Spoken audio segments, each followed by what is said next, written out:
एक दिन मैं सड़क से जा रहा था। रास्ते में एक जगह बोर्ड लगा हुआ देखा, ईश्वरीय किराने की दुकान। मेरी जिज्ञासा बढ़ गई, क्यों ना इस दुकान पर जाकर देखा जाए, इसमें बिकता क्या है। जैसे ही यह ख्याल आया, दरवाजा अपने आप खुल गया। मैंने खुद को दुकान के अंदर पाया।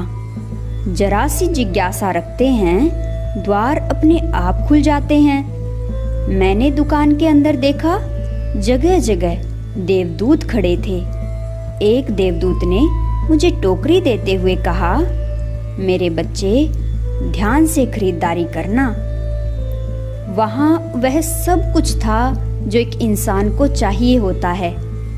देवदूत ने कहा, एक बार में टोकरी भरकर ना ले जा सको तो दोबारा आ जाना, फिर दोबारा टोकरी भर लेना। अब मैंने सारी चीजें देखी। सबसे पहले धीरज खरीदा, फिर प्रेम भी ले लिया, फिर समझ भी ले ली, फिर 2 डिब्बे विवेक भी ले लिया। आगे जाकर विश्वास के 2-3 डिब्बे उठा लिए। मेरी टोकरी भरती गई।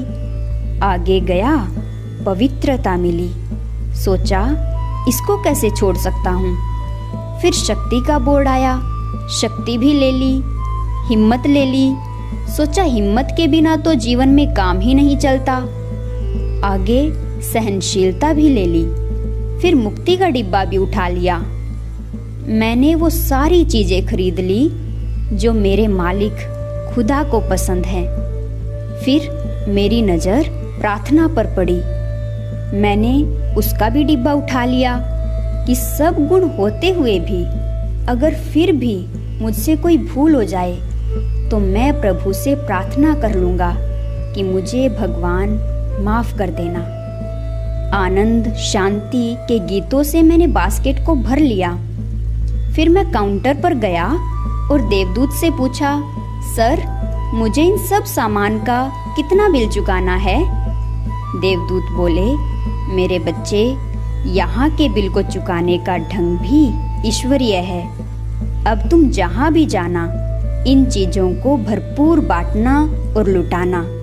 इन चीजों का बिल इसी तरह चुकाया जाता है।